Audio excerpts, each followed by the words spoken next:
요한복음 9장 13절에서 23절입니다. 키워드는 바리새인들의 불신, 믿음 없는 인생, 믿음과 인생입니다. 그들이 전에 맹인이었던 사람을 데리고 바리새인들에게 갔더라. 예수께서 진흙을 이겨 눈을 뜨게 하신 날은 안식일이라. 그러므로 바리새인들도 그가 어떻게 보게 되었는지를 물으니 이르되 그 사람이 진흙을 내 눈에 바르매 내가 씻고 보나이다 하니, 바리새인 중에 어떤 사람은 말하되 이 사람이 안식일을 지키지 아니하니 하나님께로부터 온 자가 아니라 하며, 어떤 사람은 말하되 죄인으로서 어떻게 이러한 표적을 행하겠느냐 하여 그들 중에 분쟁이 있었더니, 이에 맹인되었던 자에게 다시 묻되 그 사람이 내 눈을 뜨게 하였으니 너는 그를 어떠한 사람이라 하느냐. 대답하되 선지자니이다 하니, 유대인들이 그가 맹인으로 있다가 보게 된 것을 믿지 아니하고 그 부모를 불러붙되 이는 너희 말에 맹인으로 났다 하는 너희 아들이냐. 그러면 지금은 어떻게 해서 보느냐. 그 부모가 대답하여 이르되 이 사람이 우리 아들인 것과 맹인으로 난 것을 아나이다. 그러나 지금 어떻게 해서 보는지 또는 누가 그 눈을 뜨게 하였는지 우리는 알지 못하나이다. 그에게 물어보소서. 그가 장성하였으니 자기 일을 말하리이다.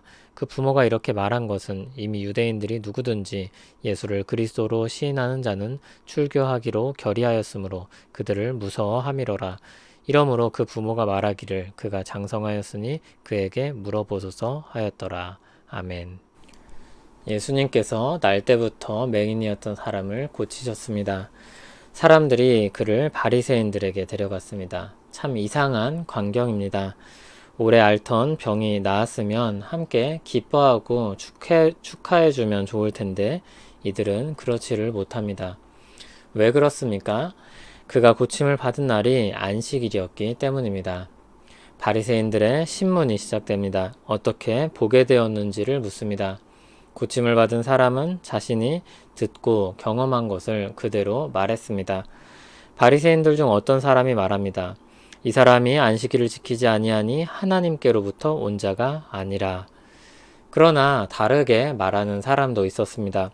죄인으로서 어떻게 이러한 표적을 행하겠느냐. 바리새인들은 고침을 받은 사람에게 물었습니다. 너는 그를 어떠한 사람이라 하느냐? 대답하기를 선지자니이다 라고 했습니다. 이렇게 의견이 분분했습니다. 게다가 사람들은 그가 맹인이었다가 보게 되었다는 것도 의심했습니다. 그래서 그 부모를 불러오게 됩니다. 그의 아들이 맞는지, 맹인으로 난 것이 사실인지, 지금은 어떻게 보게 된 것인지 물었습니다. 부모의 대답은 정직했습니다. 자신들의 아들이 맞으며 맹인으로 난 것도 사실입니다. 그러나 어떻게 보는지, 누가 눈을 뜨게 했는지 모른다는 것입니다. 그가 이미 컸으니 스스로 말할 것이라 했습니다. 부모는 유대인들이 결의한 것을 이미 알고 있었습니다. 오늘 맥락에서의 유대인은 종교 지도자들을 가리킬 것입니다. 그들은 예수를 그리스도로 시인하는 사람들을 출교하기로 이미 결심한 상태였습니다. 맹인의 부모는 그것이 두려웠고 할 수 있는 대답을 했고 예수님에 대해서는 대답을 회피한 것입니다. 유대인들, 특히 유대 지도자들은 예수님을 믿지 않기로 굳게 결의했습니다. 그들의 틀에 맞지 않는 예수님은 하나님이 보내셨다고 해도 받아들일 수 없었습니다. 이미 표적은 많이 보였습니다. 권위 있는 가르침도 많이 베풀었습니다. 그러나 그들은 믿지 않고 있을 뿐입니다. 그들의 믿음은 하나님과의 관계와도 연관됩니다. 그들은 단지 예수님만 믿지 않고 있는 것이 아닙니다. 예수님께서 말씀하시듯이 그들이 하나님을 믿었다면 예수님을 영접했을 것입니다. 하나님을 믿지 않기 때문에 그로부터 많은 문제들이 발생하고 결정적으로 예수님을 거부한 것입니다.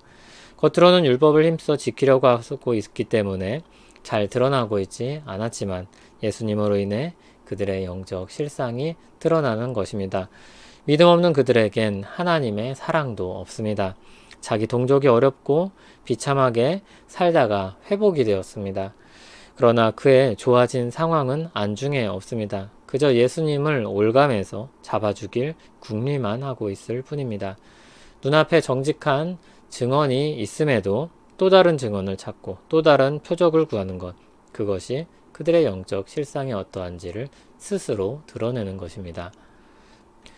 믿음의 문제가 교회 안에서 혹은 보이지 않는 하나님과의 관계에서만 문제가 된다고 생각할 수 있습니다.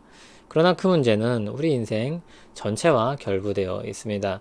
믿으면 그렇게 살 것이기 때문입니다. 믿음과 삶이 따로따로가 아니기 때문입니다. 믿는 자는 생명을 얻은 사람입니다. 그리스도 안에 주어진 그 생명이 그 안에 꿈틀거리고 살아 숨쉽니다. 그래서 점점 죄를 미워하게 되고 죄를 멀리하게 됩니다. 죄에 대한 민감성이 생깁니다. 그리고 선에 대한 열망이 생깁니다. 의를 추구하는 마음이 생겨납니다. 하나님으로부터 받은 은혜와 사랑을 나누고 싶은 욕구가 일어납니다. 믿음의 문제가 생기면 이 복된 삶들에서 문제가 발생합니다.